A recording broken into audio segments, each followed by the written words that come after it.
2030 का भारत देख रहे हैं आप। और 2030 के भारत में हम गरीबी, भुखमरी और शिक्षा, इन तीनों ही मुद्दों पर बात करते हैं। लगातार नए नए चेहरों से बात करते हैं। और आज जो चेहरा हमारे साथ मौजूद है, मैं आपको बता दूं, राज्यसभा सांसद है उड़ीसा से, और साथ ही साथ एक फिल्म अभिनेता भी है। मुजीबुल्लाह खान उर्फ मुन्ना खान जी हमारे साथ मौजूद है। सर, सबसे पहले तो आपका बहुत बहुत स्वागत है 2030 के भारत में। बहुत बहुत धन्यवाद।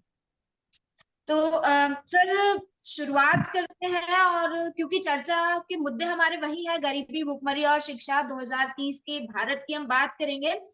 पहला सवाल ही मेरा आपसे ये है कि 2030 के भारत को आप कहाँ देखते हैं? आपके नजरिए में 2030 का भारत कहाँ होगा, गरीबी, भुखमरी और शिक्षा के क्षेत्र में? देखिए, आज भी भारत का जो स्थिति है, जो हाल है, काफी राज्यों में, सोचिए हमारे देश में ही सोचिए, गरीबी की हालत तो अभी भी गरीबी की सीमा रेखा के नीचे लोग रहते हैं। और शिक्षा का बात तो आपको ये बताऊं कि बहुत से स्कूल्स है, बच्चे नहीं जाते वहाँ, या बच्चे हैं स्कूल ठीक से नहीं है, स्कूल में ऊपर का छत नहीं है, पानी गलता है, पानी गिरता है, और बच्चों जी। को फैसिलिटीज नहीं दिया जाता है। और जहाँ स्कूल्स है, बच्चे भी है, वहाँ शिक्षक बहुत कम है। ये सब प्रॉब्लम्स हमारे देश में अभी भी है। जी। और मैं आपको एक बात बताऊं, बहुत साल पहले, उड़ीसा का बात बताता हूँ आपको। बहुत साल पहले उड़ीसा में भी बहुत भूखमरी था, काफी था। लोग अपने बच्चों को अनाज देने के लिए, पेट भरने के लिए मजबूरी में चोरी भी करते। वो करें क्या? अगर अपने बच्चों को पालना है, बच्चों को जिंदा रखना है, तो कहीं काम मिलता नहीं था, कुछ मिलता नहीं था, तो लोग चोरी करके भी अपने बच्चों का पेट पालते। मैं अच्छी तरह जानता हूँ, क्योंकि मैं विलेज बैकग्राउंड से आया हूँ, गांव का रहने वाला हूँ। तो मैं अच्छी तरह जानता हूँ, उस जमाने में खेती में जब हमारा धान का फसल होता था, तो उस फसल को चोरी ना हो जाए, इस डर से जिसका खेती रहता था, वो रात को उन लोग वहां पर सोते थे, जगते थे। जब धान का फसल पूरा अच्छी तरह पक जाता था, काटने के लायक हो जाता था फसल, तो उस टाइम रात को सोते थे, क्योंकि चोरी करके कोई ना ले जाए। क्योंकि थोड़ा थोड़ा धान काट के लोग ले जाते थे, उसको बेच के अपने बच्चों का पेट पालते थे। घर में घुस के अगर कुछ खाने का, कुछ अनाज भी हो, अनाज भी लेके लोग चले जाते थे। ऐसा हालत उड़ीसा में था।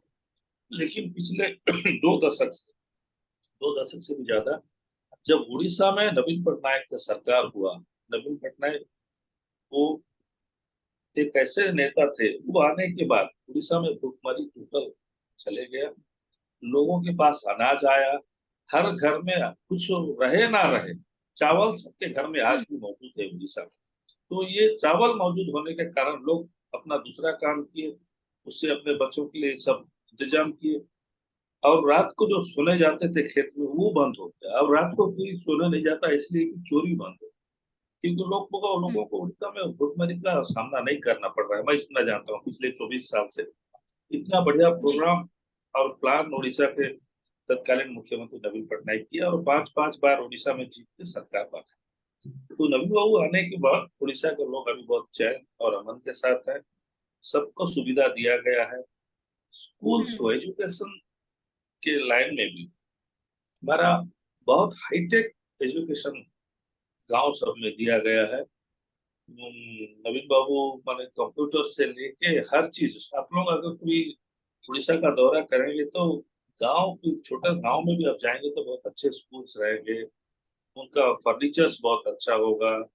उनको दिन में खाना भी दिया जाता है बच्चों को, मिड डे मील जो बोला जाता है, वो सिस्टमेटिकली दिया जाता है। तो उड़ीसा में काफी हद तक एजुकेशन सिस्टम को सुधार लिया गया है। लेकिन देश के बाकी हिस्सों में, बाकी भाग में ये सब इतना क्लियर अभी तक नहीं हुआ है। अभी तक भी हालत ठीक नहीं। एक सवाल मेरा यहाँ पे आ रहा है मुजबुल्ला जी, कि जिस तरीके से आपने कहा कि गांव में भी स्कूलों में अच्छी फैसिलिटीज दी गई हैं, लेकिन कुछ रिपोर्ट्स की माने तो बहुत से ऐसे आर्टिकल्स भी पढ़ने में आए कि उड़ीसा में जो एजुकेशन लेवल है वो अब गिरता हुआ दिख रहा है, यानी कि 10वें स्थान पे माना जाता था, अब 24वें स्थान पे पहुंच चुका है। तो क्या ऐसी स्थिति आई कि 10वें स्थान से 24वें स्थान पे अगर पहुंचा है उड़ीसा इंडिया में, तो कुछ तो ऐसे चेंजेस आए होंगे या कुछ तो लापरवाही ऐसी बढ़ती गई होगी जिस वजह से ये पोजीशन जो है वो इधर से उधर होती दिख रही है। देखो, मैं एक बात बताऊंगा कि ये जो सर्वे होता है, ये जो आंकड़े भी होता है, ये सही तरह से मैं इस आंकड़े को कभी यकीन नहीं करता कि जो सर्वे करते हैं, जो आंकड़े बनाते हैं, उन लोग बहुत लिमिटेड जगह में जाके आंकड़े बनाते हैं। कुछ हम्म। लोग घर में बैठ के ही आंकड़े बना देते हैं, ऐसा भी होता है। अभी देखिए, बहुत सी जगह में सर्वे रिपोर्ट एक आता है, इलेक्शन के टाइम पे ऐसी हुआ था, सर्वे रिपोर्ट एक आता है लेकिन इलेक्शन हम्म। का रिजल्ट दूसरा होता है, क्योंकि उन लोग जिस जगह में बैठ के आंकड़े बनाते हैं वो ऐसा कुछ परफेक्ट नहीं रहता। सब जगह आजकल आदमी काफी आलसी भी हो गए हैं कि हम्म। आपको अगर दायित्व दिया जाता है कि आप पूरा उड़ीसा घूमिए और उसका सर्वे कीजिए, वो डिस्ट्रिक्ट हेडक्वार्टर में बैठ के सबको पूछ लेते हैं, बताइए आपका यहाँ क्या होने वाला है, कौन आगे बढ़ेगा, कौन जीतेगा। तो अगर कोई बोल दिया फेवर में किसी का, उसको लिख देते हैं। इसलिए हम्म। आंकड़े क्लियर नहीं हो सकता, ये विश्वास मेरा है। उड़ीसा में हम्म। एजुकेशन सिस्टम काफी सुधरा है। ये जो आप बोल रहे हैं 10वें स्थान से 24वें स्थान पर आया, ये मैं यकीन नहीं पर करता। मैं खुद देखा हूँ उड़ीसा का एजुकेशन। आपको यहाँ पर आपको सर यहाँ पर रोकना चाहूंगी। आपने एक चीज कही थी कि ये जो आंकड़े होते हैं, बहुत सारे लोग घर पे बैठ के भी आंकड़े बना देते हैं, जाकर असल स्थिति नहीं देखते हैं। लेकिन अगर मैं एक रिपोर्ट का हवाला दूं, annual state of education report ना, ACER, ACR माफ कीजिए, तो ये रिपोर्ट जब इन लोगों ने उड़ीसा में जाकर सर्वे किया, क्योंकि ये पूरा आर्टिकल आया है, और जब सर्वे किया तो कई स्कूल्स में जाकर, प्राइमरी एजुकेशन की मैं बात कर रही हूँ खास तौर पर, कई स्कूल्स में जाकर बच्चों से बात की। जाहिर है कि आपने जो चीजें कही कि फैसिलिटीज काफी अच्छी है, इंफ्रास्ट्रक्चर अच्छा है, फर्नीचर है, मिड डे मील है, एजुकेशन लेवल भी अच्छा है। लेकिन एक चीज यहाँ समझ आई कि जो बच्चे हैं, लाइक अगर हम 5 साल से लेकर 16 साल तक के एज ग्रुप की बात करें, तो बच्चों की जो रीडिंग कैपेबिलिटी है उसमें बहुत डिक्लिनेशन नजर आया है। क्योंकि बच्चे ठीक तरह से रीड भी नहीं कर पा रहे हैं, जो करना चाहिए, जो कैपेबिलिटी होनी चाहिए। तो फिर कैसे मतलब कहा जा सकता है कि एजुकेशन जो है वो काफी ज्यादा अच्छा है, क्योंकि जाहिर है फैसिलिटीज मिल रही है, लेकिन बच्चों की कैपेबिलिटी फिर क्यों कम हो रही है? और देखिए, मैं ये बात भी कह सकता हूँ कि मैं ये नहीं कहता हूँ कि सारा उड़ीसा में पूरा हो गया है, ये बात भी मैं नहीं कहता हूँ। उड़ीसा में अभी भी बहुत से बैकवर्ड इलाके हैं, बहुत से गांव ऐसे भी रह गए होंगे जिसमें कि पूरा फैसिलिटी नहीं पहुंचा होगा, ये बात मैं स्वीकार करता हूँ, इसमें कोई प्रॉब्लम नहीं है। पूरा 100% तो हर जगह नहीं हो सकता और हुआ भी नहीं है। बहुत सी जगह में ऐसा स्कूल्स बाकी भी रह गया है, उसको ठीक से जो डेवलपमेंट काम पहुंच भी नहीं सका होगा। उसके बाद अब तो आप जानते हैं, विलेज एरियाज में बच्चों का खान पान में जरूर डिफरेंसेस आता है। विटामिन क्या उन लोग लेना चाहिए, नहीं लेना चाहिए, ये सब आता है। हम्म। उसके बाद क्या होता है, बचपन से बहुत से लोग बच्चों को ठीक तरीके से स्कूल भेजते नहीं है। बहुत सी इलाका ऐसा भी है कि उनको रिक्वेस्ट करना पड़ता है कि तुम बच्चों को स्कूल भेजो, ये करो। उन लोग बोले, अरे पढ़ के क्या करेगा, हमारा खेती बाड़ी संभालेगा। इस टाइप का लोगों का थिंकिंग अभी भी है, बैकवर्ड इलाका सब है। तो बिल्कुल। धीरे धीरे सुधर रहा है, इसको सुधारने के लिए बहुत तकलीफ करना पड़ेगा, लेकिन मैं जितना जानता हूँ काफी हद तक सुधारने का कोशिश किया गया। बिल्कुल, चलिए अभी जैसा दामिनी ने आपसे पूछा था सर कि आप भारत देश को 2030 में कहाँ देखेंगे, मैं अगर पर्टिकुलरली उड़ीसा की बात करूं तो उड़ीसा कहाँ पर खड़ा दिखेगा मुझे। अगर बाकी स्टेट्स को देखें तो उड़ीसा किधर रहेगा, क्या ऐसी चीजें आ जाएंगी जो उड़ीसा को हम एक्स्ट्रा ऑर्डिनरी समझ जाएं, या फिर ऐसा देखें कि उड़ीसा एकदम पूरा डेवलप हो चुका है, क्या 2030 तक उड़ीसा की स्थिति पूरी पलटी हुई दिखेगी अभी से। देखिए, उड़ीसा पिछले 20 साल, 10-15 साल, 20 साल के पहले जो था, उसके मुकाबले उड़ीसा काफी डेवलप हो चुका है। उड़ीसा एक ऐसा राज्य है जिसमें कि भारत वर्ष के बड़े बड़े स्टेट, जब एक ऑफर आया हम्म। कि वर्ल्ड कप करना है, हॉकी का वर्ल्ड कप करना है, कौन ऑर्गेनाइज करेगा बहुत कम समय में, 1 साल या 14 महीना या 15 महीना ऐसा लिमिटेड टाइम दिया गया, इसमें कौन ऑर्गेनाइज कर सकता है। सबने हाथ उठा दिया, बड़े बड़े शहरों, बड़े बड़े स्टेट ने हाथ उठा दिया कि इतना जल्दी हम लोग नहीं कर सकते। लेकिन उड़ीसा के मुख्यमंत्री थे नवीन पटनायक, वो बोले हम लोग करेंगे, कोई प्रॉब्लम नहीं। क्योंकि नवीन पटनायक के जमाने में जब दूर स्कूल में पढ़ते थे, वो हॉकी के गोलकीपर थे, हॉकी खेलते थे वो। तो बोले हम ऑर्गेनाइज करें। और उड़ीसा में वर्ल्ड कप हॉकी का 2 बार हो चुका है। पिछले बार, इसके पहले बार जब हुआ तो टोटल भुवनेश्वर में किया गया था, हॉकी स्टेडियम बनाया गया था, बहुत कम समय में कंप्लीट किया गया था।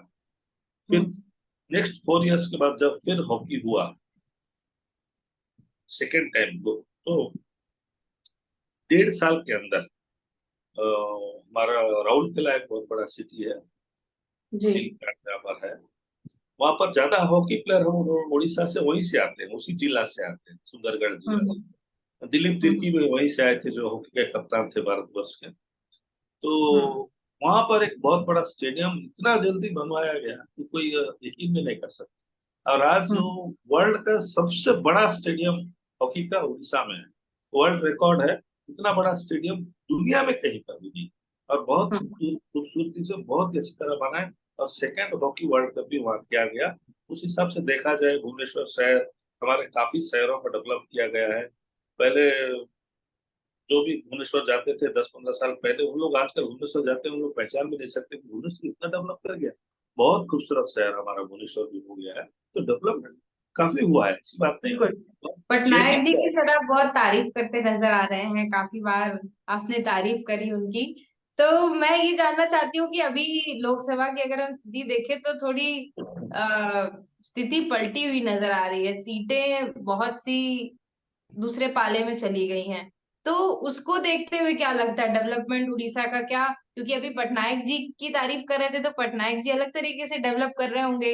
तो अभी जब सीटें दूसरे पाले में चली गई हैं तो फिर हम क्या उम्मीद कर सकते हैं? देखिए, राजनीति में कुछ भी हो सकता है। वैसे बीजेपी का जो सरकार, केंद्र सरकार है, उनको नवीन बाबू का पूरा सहयोग मिला था। जब भी उड़ीसा से हमारा तो राज्यसभा में कोई अलग अलग बिल आता, तो उड़ीसा से हम लोग जितने सांसद हैं, नवीन पटनायक का इंस्ट्रक्शन था कि जो पॉजिटिव बिल्स होगा, अच्छे बिल्स होगा, जो देश के हित के लिए होगा, आप उसको सहयोग कीजिए। तो हम लोग उनके फेवर में खड़े होते थे, क्योंकि अभी तक भी राज्यसभा में का मेजोरिटी नहीं है, शासक दल का मेजोरिटी नहीं है। हम लोग उनके साथ हर वक्त खड़े रहते थे। हमारे 10 एमपी राज्यसभा में, 10 सीट हमारा है, 10 एमपी। उसके बाद नवीन बाबू को रिक्वेस्ट करके उनका एक राज्यसभा मांगे। उनका सिर्फ 22 सीट था विधायक, पहले बात बता रहा हूँ। तो नवीन बाबू को रिक्वेस्ट किया प्रधानमंत्री की, एक सीट हमारे लिए छोड़ दीजिए। तो नवीन बाबू एक सीट छोड़े, जिस सीट में कि अश्विनी वैष्णव निर्विरोध चुने गए और रेल मंत्री बने। वो नवीन पटनायक का अवदान है। एक बार 5 साल पूरा किए, उसके बाद फिर एक बार उनको रिक्वेस्ट किए कि नवीन बाबू को कि आप और एक बार उनको वापस भेज दीजिए, क्योंकि वो रेल मंत्री आपको उड़ीसा से हम लोग बनाए, क्योंकि हमारा उड़ीसा का आईएएस ऑफिसर थे। तो इस हिसाब से नवीन बाबू का कोऑपरेशन बहुत अच्छा था। रवीश बाबू से पूरा मिले जुले, लेकिन ऐन वक्त में इन लोग धोखा दिए नवीन पटनायक को। और इलेक्शन के 1 महीना पहले एक तो बहुत स्पेकुलेशन हुआ कि बीजेपी और बीजेडी में कोलेशन होगा। इन्हीं लोग बोले कि कोलेशन करते हैं, आपको कुछ सीट दे दीजिए, आप तो जीत रहे हैं। तो ऐसा जी। होकर इन्होंने ज्यादा सीट मांगा, नवीन बाबू बहुत कंफ्यूज हो गए। फिर हमारे पार्टी से भी नवीन बाबू को सब बोले कि हमारे को जरूरत नहीं है, क्योंकि हम लोग आसानी से जीत रहे हैं, इनको इतना सीट क्यों देंगे। उनके पार्टी से भी, बीजेपी पार्टी से भी बहुत से नया नया जो नेता आए थे, उन लोग बोले कि हम लोग को चुनाव लड़ने का इरादा है, आप बीजेडी से अगर कोलेशन करोगे तो कम सीट मिलेगा, हम लोग फिर क्या करेंगे, हमको चुनाव लड़ने तो हम जीते कि हारे। ऐसा होके चुनाव लड़ा गया। और अचानक इन लोग यू टर्न लिए, और बहुत सा मीटिंग, प्रधानमंत्री भी बहुत मीटिंग किए, और पूरा उल्टा भाषण दिए नवीन बाबू के विरोध में, कि बोले मतलब नवीन कुल बाबू। मिला के हम विकास के क्षेत्र में विश्वास नहीं कर सकते हैं अब कि विकास हो पाएगा या नहीं, ये मान के चले। अभी तो उनका डबल इंजन सरकार हुआ है। हम लोग तो वही बात बोल रहे हैं कि 1 महीना हुआ है सरकार बन के, उन लोग भी जस्ट मेजोरिटी से कुछ सीट ज्यादा हैं। हमारा हम्म 74 होता है मेजोरिटी के लिए, हम लोग 78 जीत के आए हैं, हम लोग 51 है, स्ट्रॉन्ग हम्म ऑपोजिशन हमारा है। तो हम लोग उनको सहयोग करेंगे, ऐसी बात नहीं। अगर वो डेवलपमेंट करेंगे, केंद्र सरकार अगर ज्यादा हमको मदद करेगा उड़ीसा के लिए, तो हम लोग पॉजिटिवली उसको सहयोग करेंगे, ऐसी बात नहीं। लेकिन इस जी। बार बजट में उड़ीसा के लिए कुछ नहीं किया गया, इसीलिए हम लोग हम्म। राज्यसभा में बात उठाए थे, तो उड़ीसा के लिए बिल्कुल ऐसा कुछ खास नहीं किया तो बिल्कुल गया। सर बिल्कुल। ये बात, तो क्योंकि लगता जैसे है बजट में भी आपने जिक्र कर दिया, विकास की हम बात कर रहे हैं, गरीबी, भुखमरी और शिक्षा के क्षेत्र में सरकार भी बदल चुकी है। बजट में आपने कहा कि इस बार उड़ीसा के लिए बजट में भी कुछ नहीं है, तो फिर 2030 में उड़ीसा कहाँ दिखाई देगा हमें, अगर ऐसी स्थिति आपके द्वारा बताई जा रही देखिए, हम लोग तो कोशिश करेंगे कि हमारा उड़ीसा डेवलप करे। हम लोग तो भले सरकार, विरोधी सरकार हो, हमारा अपोजिशन सरकार हो, लेकिन हम लोग मोरल सपोर्ट तो सरकार को जरूर देंगे जो नया सरकार बना है। ऐसा नहीं है कि सरकार अभी चेंज हो गया तो साथ ही साथ हम लोग विरोध करना शुरू कर दिए। ये नेचर हमारा नहीं है कि हमारा नेता नवीन पटनायक का नहीं। जो उड़ीसा के हित में होगा, उड़ीसा के भलाई के लिए होगा, हम लोग पूरा सरकार को कोऑपरेट करेंगे। अगर केंद्र सरकार जो बोल के आया है कि डबल इंजन सरकार होगा, तो हम लोग सब कुछ कर देंगे, ठीक है। डबल इंजन सरकार हुआ, 1 महीना हुआ है, देखते हैं क्या करते हैं। कुछ ही महीनों में पता चल जाएगा कि डबल इंजन क्या काम हम्म। कर रहा है। बिल्कुल बिल्कुल। बिल्कुल आप सही कह रहे हैं। चलिए, जैसे कि 2030 के भारत की बात हो रही है, तो अब गरीबी पे थोड़ा नजर डाल लेते हैं। शिक्षा की और भुखमरी की हमने बात कही। अब नीति आयोग की रिपोर्ट के हिसाब से माने तो गरीबी दर जो है वो कम हुआ है उड़ीसा में। हालांकि नीति आयोग की रिपोर्ट को बहुत से लोग नकार देते हैं, नहीं मानते हैं, लेकिन अगर हम एक जनरल बात लेकर चलें तो उड़ीसा में गरीबी जो है वो कम हुई है। आपको क्या लगता है? क्योंकि उड़ीसा में आज हम यहाँ मध्य प्रदेश इंदौर से बैठ के उड़ीसा के हालात तो नहीं देख पा रहे, लेकिन ग्राउंड पे आप जरूर जानते होंगे कि क्या हालात हैं उड़ीसा के। और एक और पॉइंट इसमें इसमें ऐड करना चाहूंगी कि उड़ीसा बाढ़ प्रभावित क्षेत्र रहा है। बाढ़ बहुत आती रहती है और उसकी वजह से बहुत से लोग माइग्रेट करते हैं वहां से।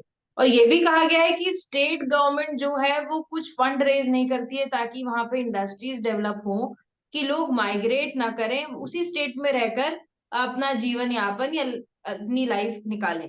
तो इन सब चीजों को लेकर कैसे काम किया जा सकता है? 2030 तक इन सब पे भी काम करना पड़ेगा, तो कैसे होगा सर ये? आर्थिक स्थिति आजकल पहले के मुकाबले काफी लोगों की स्थिति सुधर गई है। फाइनेंशियल लोग साउंड हुए हैं, सबके पास कुछ पैसे हैं, खाने के लिए अनाज है। खाने के लिए अनाज है माने उनका स्ट्रेंथ काफी बढ़ जाता है।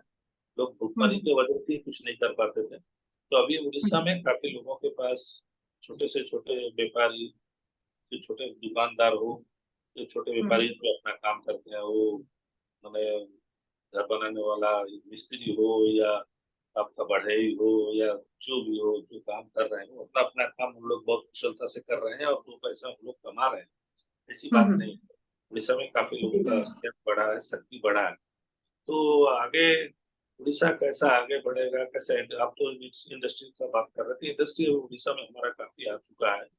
हम्म झारसुगुड़ा में, अनुगुल में काफी प्लांट, स्टील प्लांट काफी हमारा आ चुका है, और जो जोर से काम भी चला है। वेदांत हम्म आया है हमारा। ये जो मित्तल वाले हम्म। का साथ एग्रीमेंट है। किए हैं। और बहुत से इंडस्ट्रीज अभी उड़ीसा में बहुत के पीरियड शुरू हो गया है। लेकिन फिर भी जो माइग्रेशन बहुत है वहां से, आपने खुद देखा होगा कि माइग्रेट करते हैं लोग, तो बात इसकी बात वजह क्या होगी? मतलब वहां पे फैसिलिटीज नहीं मैं मिल पा रही होंगी तभी मैं। आपको बताऊं कि उड़ीसा में जो कारीगर है, उड़ीसा में जिस जो कुशल कारीगर है, वो लोग तो हम्म। खाली उड़ीसा के लिए काम नहीं करेंगे, सारा भारतवर्ष के लिए काम करेंगे। तो जैसा बिल्कुल आप जानते बिल्कुल। हैं, सूरत में, सूरत का जो मिल है, कपड़ा हम्म का मिल, उसमें हम्म उड़ीसा के जो लोग काम करते हैं, वैसा काम शायद भारतवर्ष में कोई नहीं कर सकेगा। वो टैलेंट हम्म उनके पास है, वो कला उनके पास है। इसीलिए हम्म गुजरात का, सूरत का जो मिल जो चल रहा है, गुजरात में अगर कोई उनका आर्थिक स्थिति को सुधारने में गुजरात सरकार का किसी का हाथ है, तो उड़ीसा के लोगों का है। उड़ीसा के हम्म। लोग अगर बिल्कुल जाना बंद कर दे सूरत, तो सूरत का उनका मिल ही बंद हो जाएगा। तो ऐसा उड़ीसा के बिल्कुल। लोग हर जगह है। जैसे हम्म कि जो हमारे पाइप वाले मिस्त्री जो फिटिंग शूटिंग करते हैं, इलेक्ट्रिक जी। वाले, ये सब अलग अलग ये लोग उड़ीसा के हैं जो अलग अलग राज्यों में जाते हैं, अपना काम करते हैं। तो जैसा जी बिहार तो घर का जो टाइल्स बिठाने में बिहार के लोगों को जैसा उतना बढ़िया कोई नहीं कर सकता। तो ये कला है, ये कला जिसके पास है वो तो सारा देश में जाएगा। ऐसा नहीं है कि मैं उड़ीसा का हूँ, उड़ीसा ही में काम करूँ, 2 पैसा उसको एक्स्ट्रा मिलेगा, 2 पैसा ज्यादा मिलेगा, दूसरे राज्यों में जा सकता है। इसीलिए इसको उस हिसाब से नहीं लेना चाहिए कि उड़ीसा में काम नहीं मिल रहा है। पर वही कपड़ा बात है कि जैसे बिहार की आपने बात कही कि बिहार के लोग जो है वो बहुत अच्छा, इस तरीके कहा जाता है कि बहुत बहुत मेहनती बढ़िया भी करते होते हैं। हैं, जी, बहुत जी, मेहनत करते हैं। तो बहुत मेहनत। मैं तो वही चाहती हूँ, और बिहार भी शायद वही चाहता होगा कि पहले अपने स्टेट को तो डेवलप करें। बाहर के स्टेट में जाके योगदान तो दे रहे हैं, लेकिन उनके स्टेट में उनको अगर इतनी फैसिलिटीज मिल गई, तो आज बिहार में जितने मेहनत करने वाले लोग हैं, जितने इंटेलिजेंट लोग हैं, तो बिहार की स्थिति कुछ अलग होती। लेकिन आज कहीं ना कहीं बिहार को एक पिछड़े राज्य के दर्जे में देखा जाता है, पिछड़ा हुआ है। वैसे ही उड़ीसा की बात करें तो कुछ ऐसी कमियां हैं उड़ीसा में जो फुलफिल नहीं हो पा रही हैं, जिसकी वजह से इनको पीछे देखा जा रहा है। तो पहले अगर हम इन राज्यों पे अगर फोकस कर लिया जाए, तो स्थिति तो बेहतरीन हो सकती है फिर, कि जरूर लोग जरूर यहाँ के बेहतरीन है। जरूर जरूर करना चाहिए। जो जो चीज कमियां रह गई है, जो जो चीज जरूरी है, उसको कमियां पूरा करने की कोशिश करना चाहिए। बहुत पहले उड़ीसा में भी कपड़ा का मिल था। हम्म। उड़ीसा का कलिंगा जो मिल था वो बिजू पटनायक बनाए थे। जी। बहुत जब हम लोग पैदा भी नहीं हुए थे तब बहुत बड़ा इंडस्ट्री था हमारा कटक के पास चौद्वार में। वो जी। बंद हो गया है। उस टाइप का अगर रिवाइव अगर हो सके, फिर से चालू हो सके, हम्म। तो ये जो कारीगर हमारे दूर जाते हैं उन लोग उड़ीसा ही में काम कर सकते हैं। ऐसा बहुत सी चीजें हैं, करना चाहिए, ऐसा बात नहीं। बिल्कुल। बहुत बहुत सी कमियां भी रह गई है, उसको पूरा करना चाहिए। और इस बहुत साल के बाद, बहुत दिक्कत के बाद पहली बार हम्म। राज्य सरकार और केंद्र सरकार एक ही पार्टी के हैं। तो हम लोग उम्मीद हम्म। करेंगे कि ये लोग जरूर वो जो कमियां पूरी करेंगे और केंद्र सरकार सहयोग करेगी। ये उम्मीद हम लोग बिल्कुल करेंगे। बिल्कुल बिल्कुल। अ, बिल्कुल बिल्कुल सर, एक आपने एक उम्मीद बताई है कि राज्य सरकार केंद्र सरकार एक ही पार्टी की है, तो जो कमियां है वो पूरी की जाएगी। और आपने अभी कुछ देर पहले ये कहा भी था कि आपकी तरफ से भारतीय जनता पार्टी को सपोर्ट भी किया जाएगा। एक आखिरी सवाल मेरे जहन में आ रहा है, क्योंकि समय कम है, तो जल्दी जल्दी सवाल मैं पूछ लेती हूँ, सीधा सवाल पूछूंगी। कुछ समय पहले, लगभग जून की बात है, नवीन पटनायक जी ने एक मीटिंग की थी राज्यसभा सांसदों के साथ, जो सांसद है उड़ीसा से। वहां पर एक चीज अनाउंस की गई थी कि no more support to BJP, only opposition in parliament. ये बातें काफी ज्यादा सामने आई थी, खबरों में भी काफी सामने आया था। अब आप कह रहे हैं कि आपकी तरफ से पूरी तरह से सपोर्ट किया मैं जाएगा, तो क्या? राज्य सरकार को सहयोग करने की बात कर रहा हूँ। ठीक। मैं राज्य तो सरकार सर की बात कर रहा हूँ। हम लोग पार्लियामेंट के अंदर जो सहयोग करते थे बीजेपी को, आंख मूंझ के सहयोग करते हम्म थे, वो चीज अब नहीं होगा। हम लोग ऑपोजिशन का रोल प्ले करेंगे। बहुत साल हम लोग उनके हम्म साथ रह चुके और उसका फल हम लोग जो है पा गए हैं। इसीलिए हमारा पार्टी का डिसीजन है कि हम लोग एक जिम्मेदार विरोधी दल का भूमिका में राज्यसभा में रहेंगे। यानी कि उड़ीसा में ठीक डेवलपमेट को लेकर आप किसी भी उड़ीसा तरीके का से डेवलपमेंट तैयार का हैं। हम लोग पूरा उनको सहयोग करेंगे। हम लोग जो चाहते हैं हम लोग पूरा कोऑपरेट करेंगे। ठीक है, बिल्कुल। ठीक ठीक है, बहुत बहुत धन्यवाद आपका थैंक हमारे यू। साथ इस चर्चा में जुड़ने के लिए, हमें समय देने के लिए। एक उम्मीद आपने जगाई है और कहा है कि उड़ीसा के डेवलपमेंट के लिए, क्योंकि अब हालांकि सरकार बदली है, लेकिन उम्मीद जगाई जा रही है आपके द्वारा कि डबल इंजन की सरकार है, तो हो सकता है कि स्थिति में और सुधार आए।